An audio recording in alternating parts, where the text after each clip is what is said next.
월드 오케이 뉴스. 오늘은 포린 어페어스에서 4월 18일자로 발표한 러시아의 5가지 그 미래, 러시아가 앞으로 이제 다가오는 미래에 5가지 옵션이 있다. Five Futures of Russia. 그래서 이 내용을 포린 어페어스의 내용을 소개를 해드리려고 합니다. 물론 이제 이것을 쓴 사람은 스테펜 카킨이라고 이분이 이제 벨로루시 쪽의 사람인데 뉴저지 쪽에서 미국의 대학에서 이제 교수도 하시고 하기 때문에 이분이 바라보는 이쪽 분야에서 직접 이제 구소련 등을 경험을 해보면서 직접 이제 많은 경험 축적으로서 현지인의 마음으로 아마 이제 쓴 것 같아서 저도 쭉 한번 설명을 해드려야 되겠다는 생각이 들었습니다. 그래서 포린 어페어스에서는 이 푸틴의 사진, 푸틴의 머릿속에 이렇게 그것을 그림으로 이렇게 그려서 시작을 하고 있습니다. 이분이 스테펜 카킨이라는 분인데 위키피디아에 보시면은 여기 사진에 나와 있는 이분이 카킨 교수가 되는데 1959년생이고 65세로 있습니다. 지금 뉴저지의 잉글우드에 거주를 하고 있고 로체스터 대학이라든지 캘리포니아나 캘리포니아 버클리에서 버클리에서는 PhD, 캘리포니아 대학에서는 MA 학위를 취득을 했다고 합니다.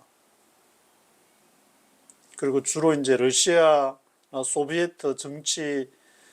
대해서 연구를 하시는 분이고, 이제 그 스탈린에 대해서 소련은 레닌, 스탈린, 후르시초프, 브레즈네프, 안드로포프 이렇게 쭉 순서대로 이어지게 되는데, 특별히 이제 스탈린에 대한 그 연구 책자로 2017년에 스탈린이 엄청난 많은 사람도 죽이고 했는데 이 파워의 파라독스에 대해서 쓰고 두 번째 스탈린에 대한 저작이 2017년에 나온 게 있어서 참고로 읽어보시면은 전자책이 나와 있어 가지고 가격도 그렇게 비싸지 않게 보이는데 한번 관심 있으신 분은 읽어보시면 좋을 것 같습니다. 그리고 이분 와이프가 선영리라고 이렇게 나와 있는데 한번 찾아보시면은 하버드 대학에 무슨 아트 관련한 거기서 관장으로 이렇게 담당하고 있는 그런 내용이 기록이 되어 있어서 한국 분 여자라서 특별히 러시아 정서랑 한국의 정서랑 조금 맞는 부분이 있어가지고 결혼을 하셨나 그런 생각도 들었습니다. 먼저 이제 5개 Five Futures of Russia라고 했는데 이 5개 어떤 건지를 먼저 말씀을 드리고 조금 하나 설명드리는 게 좋을 것 같아요. 첫 번째로는 러시아 as France, 프랑스와 같은 체제로 갈 수 있는 가능성이 있다고 얘기를 하고 있습니다. 프랑스가 뭐 과거에 나폴레옹 황제도 있었고 여러 역사를 거치면서 유럽을 제패할 그런 상황도 있었지만 지금은 주변의 국가들과 잘 소통을 하면서 정착을 한 그런 케이스로 소개를 하면서 이 러시아도 그런 프랑스와 같은 나라 주변의 인정을 받으면서 그런 나라가 될 수도 있을 것이다. 아마 첫 번째 가장 굿 이그젬플로서 제시를 하고 있는 것 같은데, 그리고 두 번째는 러시아가 리트렌치드라고 하는데 리트렌치드 하면은 이제 이렇게 축소된 그런 나라, 지금보다도 영향력이나 여러 면에서 축소한 그런 상태로서 가는 그러한 상황을 얘기를 하고 있습니다. 그리고 이제 세 번째는 러시아에서 베슬이라고 그러는데, 베슬 하면은 이 종속이 되어 있는, 러시아가 어디에 베슬이 되냐면은 이 차이나에 얼마 전에 이제 푸틴이 시진핑과도 함께 만나기도 하고, 우크라이나 전쟁을 하기 전에도 푸틴이 이제 시진핑을 만나가지고 얼마나 설명을 했는지는 모르겠지만, 그 상황을 러시아가 중국하고 이렇게 긴밀한 관계가 있는데, 그러한 것이 중국의 종속이 되는 러시아에서 베슬이라는 상황이 세 번째 케이스가 될 수도 있을 것이라고 그렇게 전망을 하고 있습니다. 그리고 네 번째는 러시아에서 노스 코리아에서 북한 같은 나라, 지금도 이제 푸틴이 북한을 방문하고 서로 간에 이제 VOA 뉴스 같은 거 보면은 북한에도 뭐 중고 선박을 엄청난 많이 이렇게 구매를 하면서 러시아와 뭔가를 이렇게 주고받는 그런 모습이 포착이 되고 있는데, 북한과 같이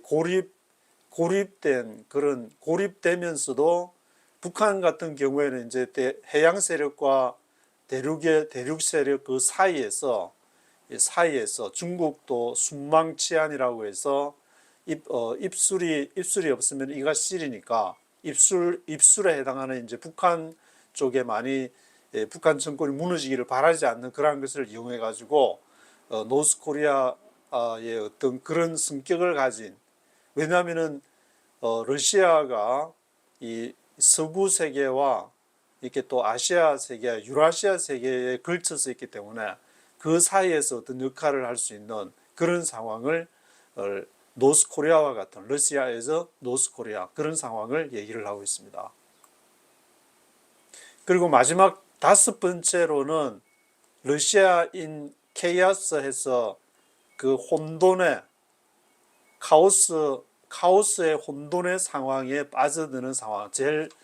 안 좋은 케이스 같은데, 첫 번째 러시아에서 프랑스 했을 때는 프랑스와 같이 가장 최선의 것을 얘기하면서, 마지막 다섯 번째는 러시아인 카오스의 상태, 혼돈의 상태로서 가장 안 좋은 그런 케이스,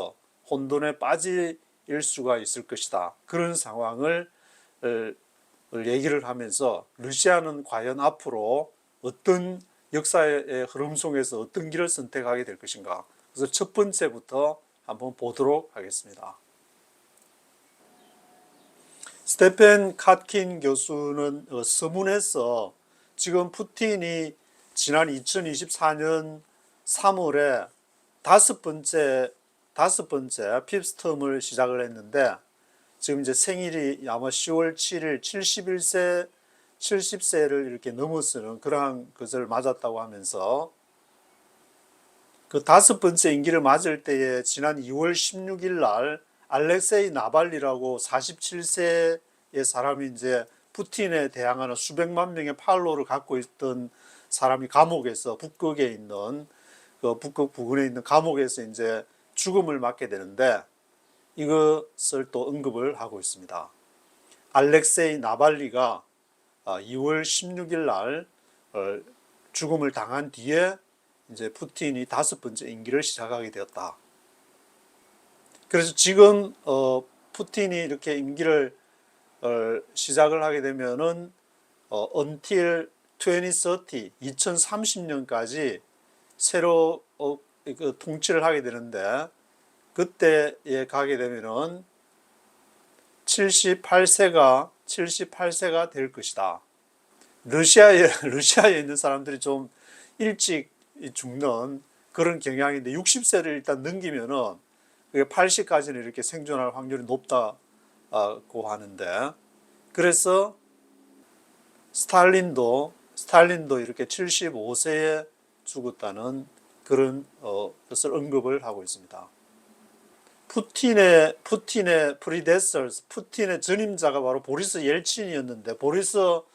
옐친이 1999년에 이렇게 병이 있어가지고, 지병이 크라닉 헬스 챌린지에서 그것이 있어서 이제 보리스 옐친이 푸틴을 선택을 했는데, 그 보리스 옐친이 죽을 때가 2007년도에 76세로 죽은 거예요. 보리스 옐친이 그때 막 얼굴 색깔도 붉게 해가지고 많이 막 굉장히 이제 술도 잘 마시는 그런 사람으로 알려진 것 같은데 2007년에 76세로 돌아가고 나서 2008년부터 이제 푸틴이 그게 관여를 하게 되는 그런 상황이 벌어지게 됐습니다.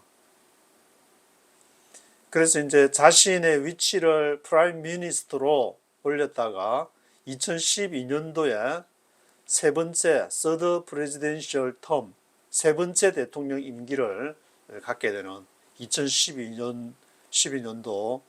제가 미국에서 한국을 방문하는 그때 푸틴이 세 번째 프레지덴셜 텀을 시작하게 되었다고 언급을 하고 있습니다. 그러면서 이제 스탈린은 수백만의 텐즈 오브 밀리언스 수천만 사람들이 기근으로 이제 굶주림에 기아에 허덕이는 그런 상황이 있었는데 푸틴은 지금 이제 이게 무례한 그 힘의 권력에 의해서 헌드레즈 오브 사우전스 수십만의 그러한 이 사람들이 이제 러시아 우크라이나 전쟁에 직면하게 된 것을 언급을 하고 있습니다. 그래서 구소련 연방국가가 이제 1991년 12월 달에 고르바초프에 의해서 이제 이렇게 해산이 되면서 15개 연방이 이 해체가 되는 그런 상황인데 최근에 아주 이제 5년에서 10년 사이에 큰 변화가 일어났다. 거의 200년 동안에 변화가 일어나지 않은 것이 최근에 이제 큰 변화가 일어나고 있다고 말하고 있습니다. 그러면서 이제 푸틴의 이게 스타일을 아이스 브레이커, 이게 얼어있던 것을 이렇게 깨버리는 그것을 이제 스매싱, 그것을 그런 어떤 파괴적이 될 수도 있고 뭐 이렇게 좋은 뜻으로도 뭐 양면적인 그런 성격을 갖고 있는 것 같은데 스매싱하는 아이스 브레이크하는 그런 역할이 있는데 리비아나 시리아나 우크라이나 벌써 우크라이나는 전쟁을 하고 있고 센트럴 아프리카 이런데 이제 뭐 아이스 브레이크를 할지 스매싱 우크라이나는 이제 스매싱을 가지고 지금 때리고 있는 그런 가운데 있는데 그런 상황들 변화를 초래하고 있고 앞으로 넥스트 데케이드 앞으로 다가오는 그 다음 또 10년에 어떤 일이 일어날지 지금 지켜봐야 될 게 러시아가 중국과 그 서구 사이에서 중재자 역할을 할 건지 아니면은 북한처럼 고립되어서 영향력을 미치는 그런 역할을 하게 될지 아니면 프랑스와 같이 될지 그것이 리트렌치드 축소가 될 건지 지켜봐야 되는 그런 상황을 얘기를 하고 있습니다. 스테펜 카튼 교수는 여기 이제 컨텐전시 플래닝이 있어야 된다. 비상상황을 대비해서 러시아가 어떻게 될지를 모르니까 요즘에 푸틴이 뭐 시진핑도 만나고 김정은이 또 이제 푸틴을 찾아가고 그러면서 급속하게 지금 막 변화가 동아시아에 급속한 변화의 바람이 불고 있는데 그 상황을 대비해야 되는 그 상황에서 5가지를 지금 상정을 하고 있기 때문에 이것이 한반도에도 직접적인 영향을 미치고 있는 블랙 스완이라는 말을 했는데 스완 하면은 백조는 흰데 검은 백조라는 말이 나와가지고 어떤 파라독스, 모순과 갈등 그런 것이 이렇게 있는 가운데서 이렇게 5개의 상황이 가능할 것이다. 그래서 United States is allies, 미국과 그 동맹들은 이것을 뼛속 깊이 되새겨야 한다. 그런 내용을 지적을 하고 있습니다. 그러면서 스테펜 카튼 교수는 지금 이제 미국의 그 수도 워싱턴에서는 그 어려운 기림을 알게 됐는데 이게 러시아와 차이나가 쉽지 않은 그러한 다루기 힘든 상황임을 알게 되었다는 것을 강조를 하고 있습니다. 그러면서 조지 버나드 쇼의 피그말리온이라는 그 소설을 얘기를 하면서 이 피그말리온은 유튜브에 한번 치시면은 그게 아주 이렇게 무료로 볼 수 있는데 이 피그말리온이라는 것은 옛날 이제 그리스 신화에 나오는 어떤 대상인데 이것을 조지 버나드 쇼가 각색을 해가지고 그 아주 신분이 낮은 어떤 꽃 파는 여자애를 데려다가 영어를 교육을 시켜가지고 귀족의 가장 귀족들이 최상위의 이제 귀족들이 인정을 해주는 그런 발언까지 하면서 교육을 시켰는데 이 피그말리온이 정말 그것을 자기가 수용을 해가지고 신분을 상승해 자기를 가르친 사람과 사랑에 빠지게 된다는. 그래서 미국은 이제 러시아와 중국을 이용해 가지고 이제 이렇게 대륙 세력을 그동안에 컨트롤을 해왔는데 이 러시아를 견제하기 위해서 중국을 키워줘 가지고 피그말리온처럼 잘 교육을 시켜 가지고 엄청난 제조 공장을 해서 중산층을 많이 만들어서 잘 살게 해줬더니 이제는 다루기 힘든 피그말리온처럼 그런 상대가 되어가지고 그래서 앞으로 뭐 중국이 미국하고 이 소설의 조지 버나드 쇼처럼 결혼을 할지 안 할지는 잘 모르겠지만 그런 이렇게 지금은 그 갈등 관계에 있는. 그래서 여기 보면 이제 피그말리온이 이제 나도 자립해서 내 길을 찾아간다 하면서 거기를 박차고 나와가지고 자기 길을 개짜는 그런 장면도 나오는데 이 피그말리온의 상황이 지금 중국을 지칭하면서 피그말리온을 얘기를 하고 있습니다. 그래서 첫 번째로는 이제 러시아에서 프랑스와 같은 그런 국가로 발전해 나갈 그런 가능성. 지금도 보면은 그 EU에 프랑스가 마크롱 대통령이 이렇게 중국에 대해서 친중을 했다, 반중을 했다, 그 줄타기를 잘하면서 EU에 영향력을 미치고 있는 그런 상황이 지금 전개가 되고 있는데 그 러시아도 전체 프랑스와 같이 그런 영향력을 행사할 수 있을 것인가? 과거의 그 역사들을 쭉 언급하면서 프랑스의 왕 제도가 있었고 엠페로 황제도 있었고 리퍼블릭 공화국 이런 제도를 프랑스가 쭉 이렇게 겪어오다가 잃어버리기도 하고 베스트 엠파이어 오브 콜로니얼 포제션스 그런 식민 제국을 건설하기도 하고 그래서 뭐 지금은 태평양에 이제 뉴 칼레도니아라는 곳에까지 태평양에도 이제 많은 섬들을 소유하는 그런 식민지 시절 때에 건설한 속국이 태평양에도 있을 정도로 그러한 나라가 될 것인가. 그래서 알렉시스 드 토크빌의 1856년 작품에 보면은 Old Regime and Revolution, 오래된 그 통치와 혁명이라는 그러한 책을 또 소개하면서 프랑스에 지나온 역사들을 언급하면서 또 러시아도 나름 그런 역사가 있기 때문에 그런 프랑스와 같은 프랑스의 이그젬플을 본받아서 그런 나라가 될 수 있을 것인가. 프랑스의 특징이 이제 두 가지로 볼 수가 있는데 오늘날 프랑스는 the rule of law, 법이 통치하는 나라. 물론 미국도 이제 법이 통치하는 그러한 것이 생활 깊숙이 스며든 나라이기도 한데 프랑스가 rule of law이고 더 이상 이웃 나라를 위협하지 않는 그런 나라가 되었다. 그래서 러시아도 법적인 통치, 법이 지배하는 나라가 될 수 있을 것인가? 주변의 나라들을 위협하지 않는 나라로 될 것인가? 그런 질문을 던지고 있습니다. 그렇지만 그 러시아의 레볼루션 1917년에도 이제 볼셰비키 혁명이 일어나서 거기서 이제 사회주의를 했다가 지금은 이제 지금은 그 사회주의를 떠나면서 중국에게 지금도 많은 욕을 그 부분에서 분위기상 많은 욕을 먹고 있다고 그렇게 표현을 하고 있는데, 스테펜 같은 교수는 그런 혁명이 이것이 더 아주 야수적이었고 파괴적이었다. 프랑스가 한 혁명보다도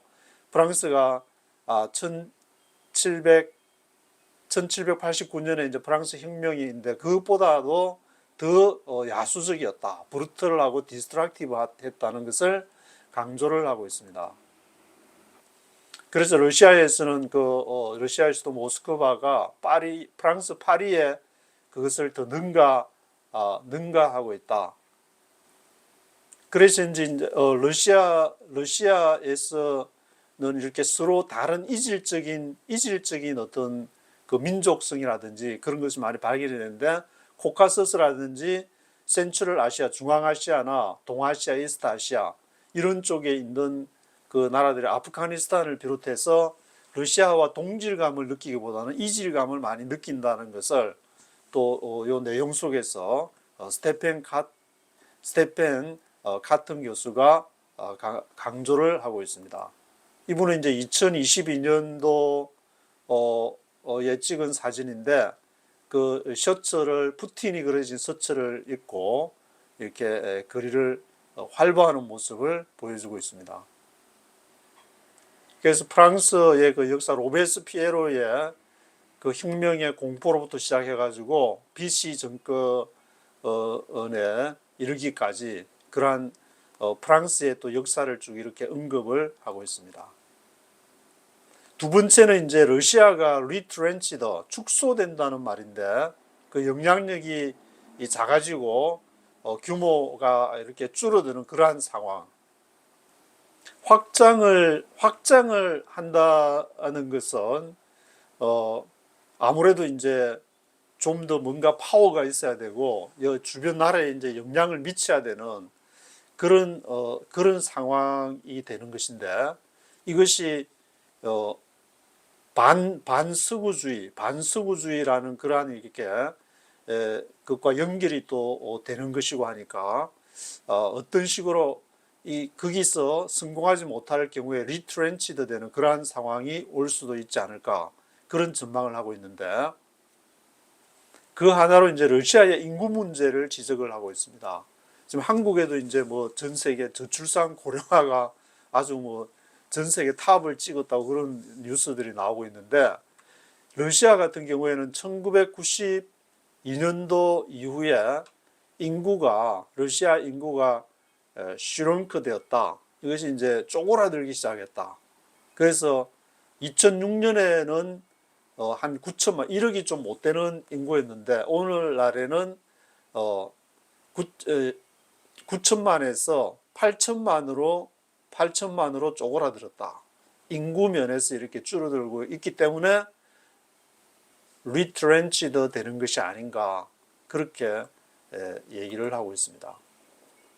그래서 한 15년 전에 9천만에서 오늘날 8천만으로 됐다는 그 의미가 뭐냐면은 한 500만이, 5밀리언이 이제 적다는 말인데, 필요한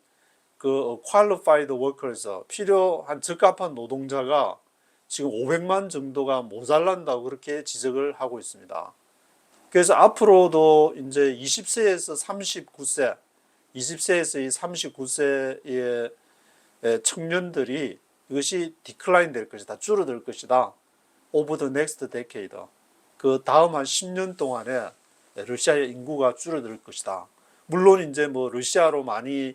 유학을 가거나 일자리가 있어서 가거나 하면 되는데, 그게 쉽지는 않을 것이다. 그래서 지금 많은 기업들이 엊그저께 신문을 보니까 러시아에서 철수를 하려고 하는데 엄청난 세금을 때려가지고 못 가. 그렇게 꽉 잡아 버리니까 러시아에서 지금 나오지를 못해가지고 발이 꽁꽁 묶인 상태라는 보도도 나오고 있습니다. 그래서 러시아의 이 순위 자체가 지금 거의 nearly last, 마지막에 되어 있다. 저 세계에서 그렇게 뛰어나지 않은, 앞으로 러시아가 재기하기는 불가능하다는 그런 결론을 다른 이렇게 부분에서 지적을 하고 있는데, 그래서 과거에는 이 푸틴이 포페이티드, 이게 몰수한다는 말인데, 다른 나라 뭐 경제 미래를 포페이티드를 하고 또 뭐 인재를 그렇게 인재를 어떻게 육성해서 국가 나라를 재건해 보려는 게 쉽지는 않을 것이다. 다른 데서 이제 길을 찾아야 된다는 그런 말이 되는 것 같은데. 그래서 러시아는 이제 서구의 그 제재에 의해서 필수 부분 물품의 indispensable components 이런 것들을 서구의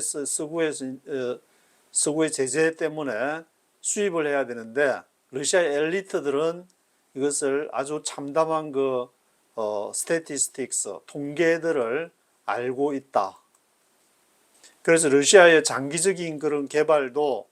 그런 기술을 선진국에서 어드밴스드 컨트리로부터 이렇게 전수를 받아야 되는 그런 상황을 얘기를 하는데, 그 중에 특히 뭐냐면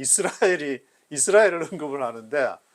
이 이스라엘은 하이테크 상품이라든지 서비스라든지 있는데, 지금 이제 러시아 우크라이나가 전쟁을 하는데 바로 우크라이나 쪽에 반대편에 선 나라가 바로 이스라엘이니까 이런 분야에서 좀 곤란한 그런 부분이 있을 수가 있고, UAE 유나이티드 아랍에미리트가 있지만 이 나라들을 이제 서구의 유럽의 그러한 것과 대체하기는 좀 무리다. 아랍에미리트가 이제 중국 쪽에 좀 이렇게 가까운 면도 있고, 좀 뭔가 이렇게 여기서 할 수 있는 것들이 있다 할지라도 서구의 유로피안 빌라나 보딩 스쿨즈를 대체할 수는 없다고 언급을 하고 있습니다. 그래서 이러한 리트렌치먼트, 축소, 국가 전체가 이렇게 쪼그라드는 축소가 되는 그러한 것들을, 이게 리스크에 대해서 영원히 유럽 서구와의 유대를 이렇게 영원히 퍼머넌틀리 루징하게 되는 그런 이렇게 위험을 감수를 해야 되고, 또 중국한테는 휴밀리에이팅, 아주 머리를 숙여야 되는 그런 상황이 있기 때문에 이 푸틴이 이제 그 사이에서 지금까지 뭐 잘한다고 하면 또 앞으로 어떻게 할지를 지켜봐야 될 것 같은데, 그래서 자연스럽게 리트렌치먼트에서 세 번째로 이제 러시아에서 베슬,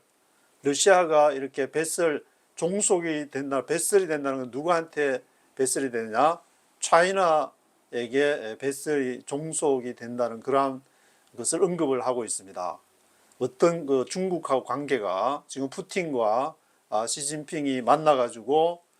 푸틴이 이제 어떤 역할을 할지가 이제 대두가 되고 있는데, 왜냐하면은 지금 중국하고 미국하고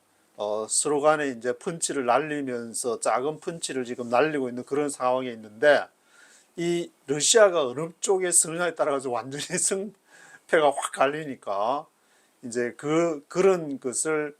지정학적인 것으로부터 해가지고 그것을 푸틴이 쥐고 있다고 봐야 될 것 같은데, 중국과의 관계에 있어서 소련은 1960년대 이제 중국과 소련의 국경 분쟁이 있었고, 또 지금 소련이 그 당시에 이제 국경 분쟁을 할 때 청나라 때에 소유했던 그러한 지역을 이렇게 러시아가 지금 이제 컨트롤을 하고 있는데, 그것을 나중에 만약에 이제 중국이 요구할 그런 상황이 될 경우에는 내 땅 내 나라 해가지고 내 다리 돌리도 내 땅 돌리도 그렇게 말할 수가 있기 때문에, 이것이 이제 중소 국경 분쟁 이후로 중국과 맞물린 그런 예이고, 또 나중에 언급될지 모르겠는데 중국은 지금 러시아로부터 송유관을 설치를 하면 에너지 문제가 대부분 다 해결이 되는데, 할 수 있음에도 불구하고 절대 에너지는 러시아에 의존을 하지 않고 있는 그런 상황을 보여주고 있습니다. 그만큼 중국도 이제 러시아의 관계에 있어서 조심을 하는 부분이 있기 때문에, 중국의 입장에서는 이제 러시아가 있어가지고 나토의 확장을 말하는데, 만약에 러시아가 짱구가 돼가지고 나토가 확 들어오게 되면은 중국도 엄청난 위험에 직면을 하기 때문에 완전히 지금의 상황하고는 달라지니까, 그래서 지금 이제 우크라이나 전쟁에도 뭐 그렇게 크게 관여를 안 하는 것처럼은 보이지만 중국이 러시아에 대해서 한 신경을 쓰지 않을 수 없는 그런 상황이 되고 있습니다. 그러면 이제 이렇게 중국이 러시아하고 관계가 확 달라질 때가 터닝 포인트가 언제냐면은 스테펜 카튼 교수는 등소평이 1980년대에 모스크바로부터 확 돌아서면서 이쪽 미국 쪽으로 이렇게 붙게 되면서 그때가 완전히 러시아하고 이렇게 돌아서는 그런 시기였다. 그것은 이제 등소평이 이전에, 그래서 이제 중국 그 사상사 보면은 모등이라는 표현을 쓰는데, 모등 시대, 모택동과 등소평 시대, 모택동 1960년대, 70년대에 물론 수행한 일이 있지만 등소평 때에 모스크바로부터 확 돌아서서 미국과 이렇게 수교를 하면서 손을 잡으면서 그래서 중국의 이제 중산층을 낳게 되었다고 그렇게 진단을 하고 있습니다.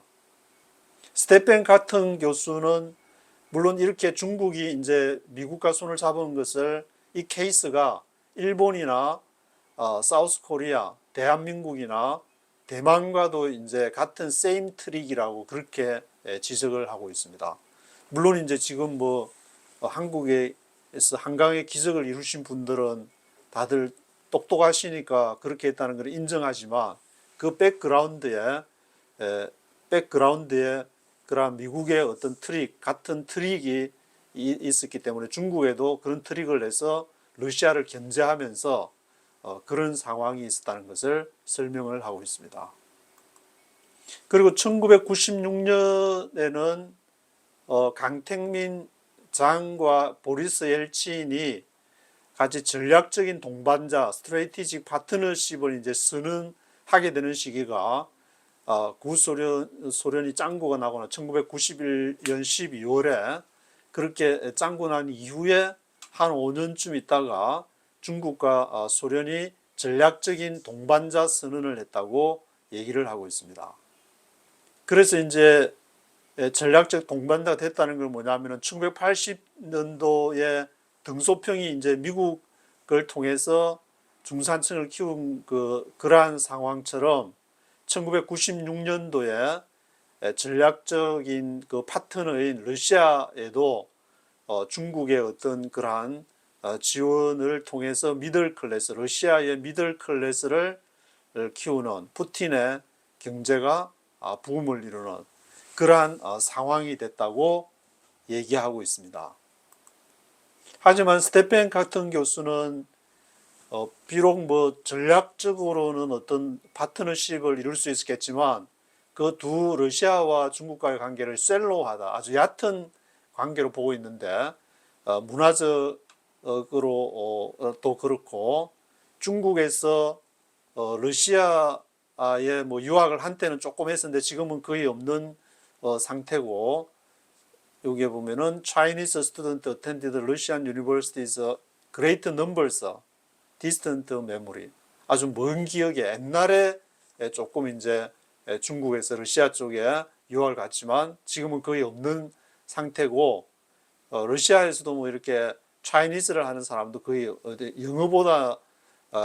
영어를 차라리 하면 하지 Chinese를 하는 사람은 거의 없다, 이렇게 얘기를 하고, 컬처럴이 문화적으로도 유럽 쪽에 러시아가 가깝지 동양 쪽은 아닌 것 같다, 그렇게 진단을 하고 있습니다.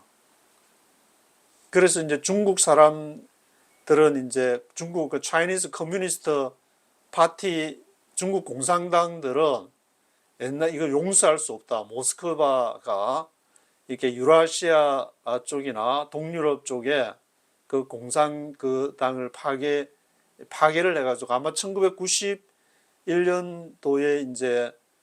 고르바초프 때에 아마 그런 사건 등등을 통해서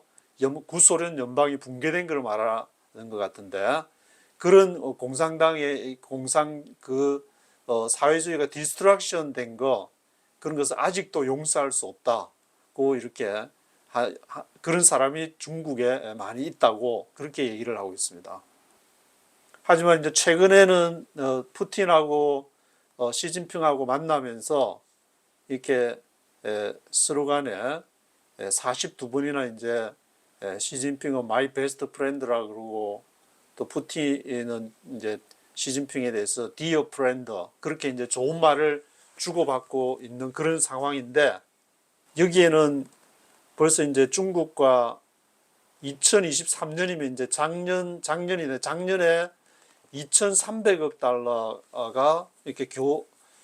그 무역이 이렇게 중국과 러시아 간에 그것이 늘어났다. 그래서 러시아도 중국에서만 물건을 살 수 있는 위안화를 지금 많이 보유하고 있다고 보도가 나오고 있는데 2,300억 달러가 중국과 소련의 그런 무역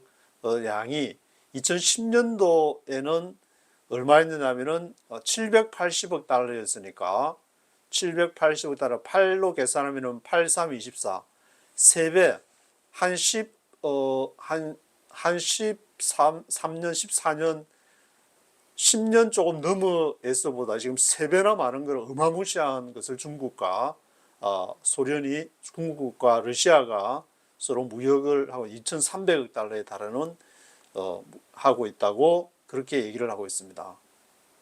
여기에다가 이제 뭐 키르기스탄이라든지 터키라든지 아랍에미리트 거는 이것도 보면은 이제 뭐 수십억 달러에 달하는 것을 포함을 안 시켜도 이렇게 많은 2,300억 달러 그까지 포함시키면은 뭐 거의 한 2,500억 달러 정도에까지 달할 것 같은데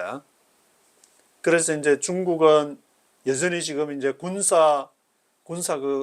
비행기 엔진 같은 것도 러시아로부터 좀 수입을 하고 있고 모스크바도 이제 런민비 리저브에서 화폐 보유량을 위안화 보유량을 많이 갖고 있는 그런 상황이고 그런데 중국은 이게 빨간 박스에 있는 것처럼 avoided becoming dependent on Russia for energy. 에너지는 바로 거기서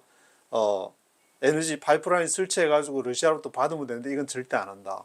나중에 이제 거기에 의지했다가 이번에도 이제 그 러시아가 유럽에 하는 파이프라인 같은 거를 이제 막 파괴를 해가지고 에너지 값이 러시아에서 유럽에서 에너지 값이 막 치솟고 그런 상황도 있었는데 분명히 이 내추럴 가스 파이프라인 같은 경우에는 이 시베리아를 거쳐가지고 중국의 몽골을 거쳐서 이렇게 오도 되는데 이 내추럴 가스 에너지를 중국은 러시아에 의지하지 않는다. 이것은 그 경계심을 완전히 러시아에는 에너지를 의지해서는 안 된다는 것을 하면서 중국 자체 내로 지금 태양광이라든지 풍력이나 또는 이제 핵 에너지, 뉴클리어 에너지 같은 그런 것도 지금 중국이 굉장히 많이 지금 투자를 해가지고 바로 서해안 마주보는 쪽에는 핵 에너지, 핵 발전소를 굉장히 많이 짓고 있는 그런 상황이 지금 나타나고 있는 것을 지적을 하고 있습니다. 그러면서 러시아 그 엘리트의 경우에는 지금 어떤 생각을 하고 있냐면은 이제 러시아가 역사적으로 최근에 알렉산더 네버스키의 그러한 이야기를 하면서 13세기 있었는데 그래서 노보고로드의 왕자가 그 당시에 이제 두 도전에 직면했을 때 어떻게 행동했는지를 그것을 얘기를 하면서 서쪽으로는 튜턴족을 이렇게 얼음 전쟁이라고 The Battle of the Ice 그거를 하고 또 동쪽으로는 몽골이 있었는데 거기는 이제 중앙아시아로 직접 여행을 하면서 그것을 서쪽으로는 튜턴족, 동으로는 몽골족을 그것을 상대해 가지고 잘 국가를 경영한 그런 케이스를 지금 엘리트들을 해서 러시아가 지금 그러한 상황에 처했다. 우리가 동으로 이렇게 중국을 비롯한 그런 나라들 그리고 서로는 이제 유럽이 있으니까 그런 나라들을 어떻게 잘 해서 그 힘의 균형을 잘 해야 될지를 엘리트들은 지금 그것을 생각하고 있다고 지적을 하고 있습니다. 그래서 이런 역사적인 상황을 미뤄보더라도 이제 그 러시아는 러시아는 중국에 완전히 의지할 수 없는 그런 상황. 왜냐하면 러시아 자체가 균형의 역할을 해야 되니까. 그리고 중국으로서도 완전히 러시아에 의지할 수 없는 상황. 그렇지만 서로 이제 전략적인 동반자가 되어서 협력해야 될 부분에는 분명히 이제 미국이라는 세력에 대해서 또 같이 협력해야 될 부분도 있으니까 러시아가 미국의 이제 제재를 받게 되면서 뭐 재산이 다 몰수가 되어 가지고 그 돈을 가지고 올리가르인가 그런 귀족들 그 돈을 다 뺏어 가지고 우크라이나 전쟁비로 충당을 하겠다니까 열받는 부분도 있으니까 분명 중국과 협력해야 될 것도 있지만 또 한편으로 장래를 또 생각해 보면은 그렇다고 해서 한쪽만 의지할 수 없는 그런 중국과 러시아의 미묘한 관계가 지금 작용을 하고 있다는 것을 알 수가 있는 것 같습니다. 그래서 중국의 차이나스 베슬 그 중국의 어떤 종속 국가가 되는 그런 상황을 러시아 자체가 결정하는 것이 아니라 스테펜 가튼 교수는 only China decides. 차이나가 이것을 결정한다고 그렇게 얘기하고 있습니다. 왜냐하면 이제 베이징 차이나에서 아마 그런 파워를 그게 이제 가지고 있기 때문에 그렇게 진단을 하는 것 같은데, 그러면서 지금 상황에서는 푸틴과 시진핑 두 리더가 같이 미국의 이렇게 헤게모니에 대해서 맞서야 되는 그런 상황임을 언급을 하고 있습니다. 네 번째로는 이제 러시아에서 노스코리아, 북한과 같이 해양 세력과 대륙 세력 사이에서 어떤 그런 역할을 하게 되는, 그래서 여기 이제 순망치안이라는 말이 영어로 표현하면 if the lips are gone, 입술이 이제 그 없어지면은 the teeth will be cold, 이빨이 쓰리다. 그래서 이빨 중국 너 입술 잘 보호해. 그렇지만 이제 말을 안 듣게 되면 이빨이 입술을 깨물 수도 있다는 그런 표현도 뒤에 나오고 있는데, 이런 한국 전쟁 때에 모택동이 이렇게 같이 참전해서 보호해주는 그런 이유도 순망치안이라는 그런 원리를 얘기를 하고 있습니다. 만약에 북한이 무너질 경우에는 직접적인 위협을 맞닥뜨려야 되기 때문에 중국이, 그래서 북한 정권을 보호를 해줘야 된다. 인터디펜던스라는 그러한 상황, 버퍼링이라는 표시도 되고, 완충지 뭐 스로간에 인터디펜던스라는 그런 단어를 사용을 하고 있습니다. 그래서 뭐 최근에 북한의 핵 문제, 뉴클리어 웨펀즈가 강조가 되고 있는데, 이 핵무기가 서울, 도쿄, 베이징, 상하이 이런 데를 다 갈 수 있는 그런 상황. 그래서 뭐 워싱턴 선언을 통해서 이제 한반도 뭐 비핵화를 얘기하는데, 또 요즘에는 또 보면은 또 미국 정가 일부에서는 한국의 뭐 핵무장 얘기도 나오고, 이게 힘의 구도가 지금 아주 급속히 지금 막 균형이 막 이렇게 움직이고 있는 그런 상황 속에서 이렇게 전체적인 그림과 구도를 잘 보아야 될 것이라는 그런 생각이 들고 있습니다. 그래서 2018년도의 상황을 이제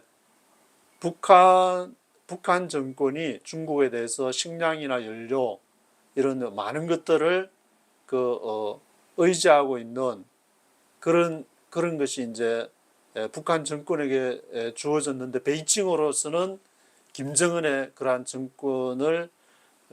이렇게 정권을 무너뜨릴 수가 없는, 그래서 그때 이제 친중파인 이제 장승택을 삼촌인데 처형을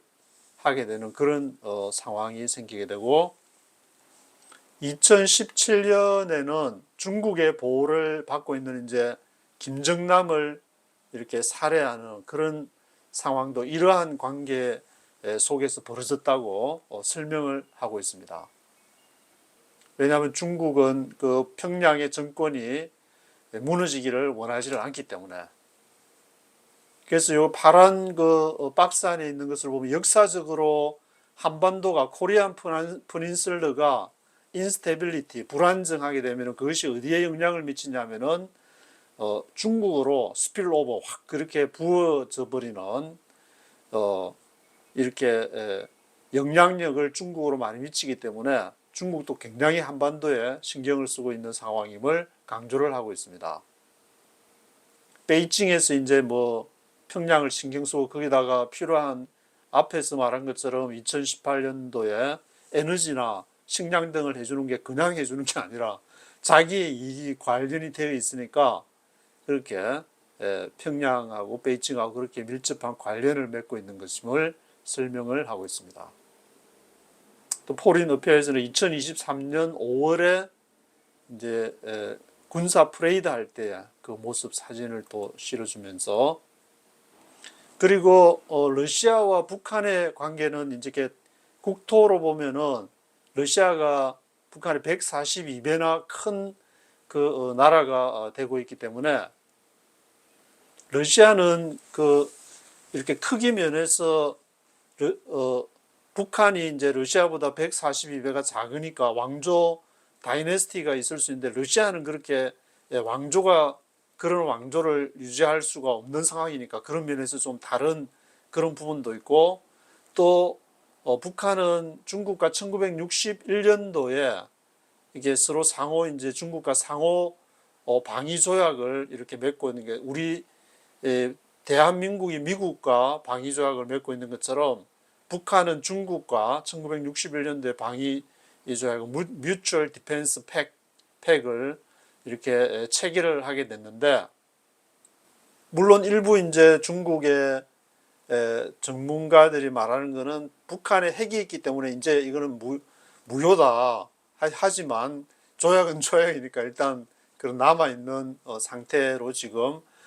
북한과 중국이 맺고 있는 관계랑 또 러시아가 북한처럼 될 수 있느냐 그런 왕조 체제를 통해서 할 수 있느냐는 또 문제는 별다른 또 별도의 그런 차원에서 생각해 봐야 될 문제가 아닌가 그렇게 언급을 하고 있습니다. 하지만 스테펜 카튼 교수는 이름에도 불구하고 러시아는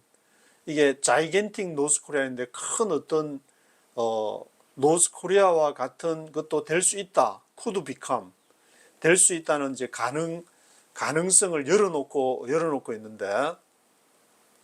그러면서 2022년도에 푸틴이 이제 러시아 우크라이나 전쟁을 할 당시에 시진핑을 방문해 가지고 그때에 How much Putin diverged in Beijing 베이징한테 얼마나 그것을 자기가 뭘 할지를 내놓았는지 그런 언클리어한 가운데 아주 잘 모르는 그런 상황이 지금 있다. 얼마나 말을 했는지 나중에 뭐 문서가 이렇게 오픈이 되고 하면 알겠지만 그래서 이 문단에서도 이걸 읽어보시면은 맨 마지막에 이제 파란 박스에 한 부분 보면은 중국이 이제 우려하는 여러 가지 위험 요소 가운데에 러시아가 서방으로 이렇게 터닝해가지고 하지 못하도록 하는 것이 Top Most National Security Priority 굉장히 중요한 왜냐하면은 러시아가 그 서방 쪽으로 이렇게 확 돌아서게 될 경우에 엄청난 그 데미지를 입게 되기 때문에 그런 것을 아주 탑모스트 가장 중요한 국가 안보 최등급으로 이렇게 중국이 하고 있기 때문에 지금 그런 상황에 러시아가 놓여 있다는 것을 강조를 하고 있습니다. 그래서 스테펜 카튼 교수는 여기 보시면 이제 옛날에 리처드 닉슨 대통령 때에 이렇게 러시아를 제압하기 위해서 중국을 이용해서 이렇게 모택동이 그것을 이제 가능하도록 만들었는데 미국의 뭐 정보나 그런 것을 신장 지역에 이제 소비에트 유니온을 서베일런스하게 감시하게끔 할 수 있는 조사하게끔 할 수 있는 그런 것을 제공한 것처럼 지금 러시아가 그렇게 중국에 대해서 중국을 견제하기 위해서 또 미국이 러시아를 통해서 뭔가를 이렇게 꼼수를 부린다면은 이것이 어떻게 될 것인가. 중국은 자기들이 직접 옛날에 해봤기 때문에 지금 러시아가 옛날에 자기들이 했던 그러한 것을 하지 않을까. 그것을 우려하고 있다는 그러한 내용을 지적을 하고 있습니다. 그래서 두 나라가 같이 이렇게 미국 입장에서는 디바이드 앤 룰 해서 그런 정책을 취하면은 분리해가지고 통치하는 그런 정책을 취하고 싶지만 또 옛날처럼 녹록하지 않은 그런 상황에 있고 또 러시아와 중국 간의 미묘한 그런 관계가 지금 같이 있기 때문에 과연 러시아는 어떤 나라를 이제 해야 되느냐. 그것도 러시아 자체가 선택을 하는 것이 아니고 중국의 선택에 달려 있다 그러니까 시진핑이 이제 시진핑이 좀 이렇게 타이레놀을 좀 먹어야 되는 그런 상황이 아닌가. 그런 생각이 들기도 하고. 왜냐하면은 중국 같은 경우에는 must be prepared to observe 평양도 생각을 해야 되고 모스크바도 양쪽에서 이제 두 이렇게 골치 아픈 게 양쪽으로 생길 경우에 어떻게 처리해야 될지 언론에 나오는 시진핑 모습을 보면은 조금 이렇게 고민이 좀 많은 모습 같이 보이기도 하고 그런 상황인 것 같은데. 근데 마지막에 이렇게 다섯 번째를 언급하면서 카이오스 완전히 혼돈 러시아가 이제 첫 번째는 프랑스와 같은 법이 지배를 하고 주변 나라에 해를 끼치지 않는 그런 나라로 가는 마델이면 좋겠지만 마지막에는 카오스로 이렇게 떨어지는 그런 상황도 얘기를 하고 있습니다. 그것은 내부의 이제 도전이라고 볼 수가 있을 것 같은데 지역적으로 이제 러시아를 보게 되면은 동유럽에서 중앙 아프리카와 중동에 이르는 이렇게 광범위한 그런 지역을 포괄하고 있는데 러시아 그 자체가 거기에 희생이 될 수가 있다. 그래서 혼돈의 상태, 카오스 상태가 될 수 있다고 지적을 하고 있습니다. 그 가능성이 있는 케이스를 이제 네 개로 얘기를 하는데 내부의 이제 반란이라든지 또는 자연재해, 내추럴 카타스트로피가 이런 자연재해가 발생할 수가 있고 그리고 핵시설에 어떤 그 타격이 있을 경우에 옛날 뭐 체르노빌 그런 사태 그런 걸 말한 것 같은데 뉴클리어 퍼실리티즈에 대한 거 그리고 또 이제 리더의 죽음을 얘기를 하고 있습니다. 뭐 푸틴 같은 게 막강한 리더를 가진 사람의 죽게 될 경우에 또 굉장한 국가의 혼돈으로 들어갈 수 있다. 그래서 이러한 것들이 다 이렇게 갑작스러운 서든 스트레스 테스트 이러한 갑작스러운 스트레스를 통해서 국가가 리트렌치가 될 수 있고 카오스의 상태로 축소될 수도 있고 카오스의 상태로 갈 수도 있다는 것을 지적하고 있습니다. 그래서 과거에 이제 1991년도 12월 달부터 구소련 연방이 분리되면서 그때가 15개의 연방이었는데 마치 그것이 초콜릿 바하고도 초콜릿을 이렇게 탁탁 쪼개면은 먹기 좋도록 이렇게 나누어서 경계가 있는데 그 연방이 그런 상황이었다. 그래서 이런 연방이 하나로 뭉치지 못하는 그런 이유를 어디에서 찾냐면은 not based on ethnicity 민족이라든지 종족에 의해서 이렇게 분리된 것이 아니라 territorial unit 그 지정학적인 요인에 의해서 분리되어 있기 때문에 굉장히 분열되기 쉬운 그러한 상황이다. 뭐 대한민국 같으면 한민족 해가지고 하나로 딱 하면은 그 두 북한 남한이 이렇게 나눠 쪼개져도 우리가 하나로 합쳐야 된다는 아직까지 그런 의식이 남아 있지만 이게 지역적인 경계를 가지고 해가지고 그것이 에스니시티 그러한 종족에 의한 유대가 약화되기 때문에 여러 종족들이 같이 섞여 있고 하다 보니까 뭐 따로 살면 뭐 따로 살지 이런 식으로 그런 식으로 돼버리게 되면은 유대가 약하기 때문에 그것이 이제 타타르스탄이라든지 바스코르토스탄 뒤에 이제 스탄이라는 땅이라는 말인데 바시코르토스탄 그다음에 마리엘 뭐 야쿠티아 같은 그런 것을 언급을 하면서 이것이 이제 분리될 수도 있다. 뭐 북코커스 지역이라든지 칼리닝그라드를 언급을 하고 있는데, 그래서 리투아니아나 폴란드 같은 경우에 보면 이제 샌드위치 그 사이에 그 구소련이 15개 연방에서 분리할 때 이렇게 경계가 있으면은 그 북쪽으로부터 에스토니아, 라트비아, 리투아니아가 제일 먼저 독립을 하게 되는데, 거기에 있는 세 번째 있는 리투아니아가 그렇고, 거기 이제 폴란드가 그 사이에 이제 샌드위치처럼 있는 그런 나라도 이렇게 지역적으로 거기서 서로 떨어져 나올 수 있는 그러한 상황이 되기 때문에, 이게 러시아라는 그 나라가 혼돈으로 카오스로 갈 가능성을 여러 변수가 작용을 하고 있다. 그리고 이제 러시아가 뭐 카오스로 가는데 힘이 약화될 때에 또 제기될 수 있는 문제가 아무르 베이선, 아무르 분지가 이제 로마노프 왕조 때에 청나라로부터 이것을 이제 러시아가 접수를 한 것이기 때문에 중국이 언제든지 요구할 수 있는 그런 것이 남아 있고, 일본도 뭐 쿠릴 열도라고 불리는 남쿠릴, 서던 쿠릴즈 그 문제, 사할린 섬 문제, 그런 북방 일본이 또 이렇게 소련에게 또 소련의 힘이 약해질 경우에 요구할 수 있는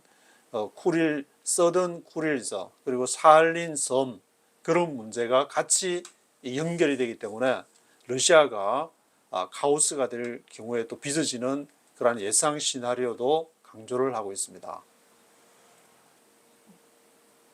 그리고 스테펜 카튼 교수는 이러한 그 카오스 상태가 올 경우에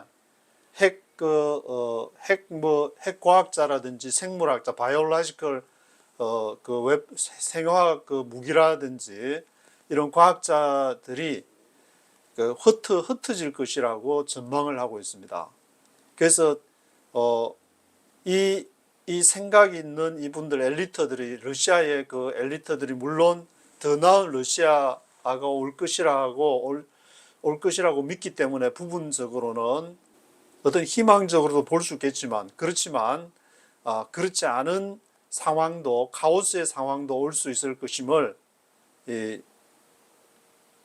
배제를 하지 않고 있습니다. 왜냐하면 아마겟돈이 might have only been postponed, 아마겟돈이 연기가 되었을 뿐이다. 아마겟돈은 이제 마지막 종말에 벌어질 그런 전쟁을 성경에서 얘기하는 아마겟돈 전쟁을 많이 얘기를 하는데, 그러한 것이 postponed, 연기가 되었을 뿐이기 때문이다 라고 이렇게 좀 양면의 칼이, 러시아가 양면의 칼이 될 수도 있음을 그렇게 경고를 하기 때문에, 이것이 바로 한반도 문제, 물론 대만 문제도 중요하지만 러시아야말로 전체 구도에서 차지하는, 옛날에 미국이 러시아를 견제하기 위해서 중국의 베이징을 이렇게 사용한 것처럼, 지금은 중국을 견제하기 위해서 러시아를 사용을 하려다가 잘못 다루다가 또 이렇게 아마겟돈 전쟁이 날 수 있는 가능성 까지도 지금 얘기를 해야 되는 스테펜 카튼 교수가 이 분야에 수십 년 동안 직접 지역을, 현지를 계속 넘나들면서 상황을 아는 이분이 지금 얘기를 하는 거니까 귀 기울여서 들어야 되지 않을까, 그런 생각을 해보게 됩니다. 오늘은 여기까지 하도록 하겠습니다.